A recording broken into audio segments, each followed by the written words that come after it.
Hello everyone. Today we learn few lines on Eid al-Fitr. The festival of Eid al-Fitr marks the end of Ramadan, a holy month in which the Muslims fast. It is celebrated with great enthusiasm. Eid al-Fitr is the biggest religious festivals of the Muslims. It prohibits a Muslim to commit any sin or evil activities.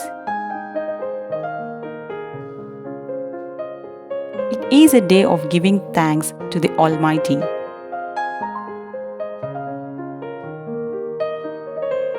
People wear new clothes and visit the mosque to offer namaz. They greet each other by saying Eid Mubarak and share their love and affection for one another.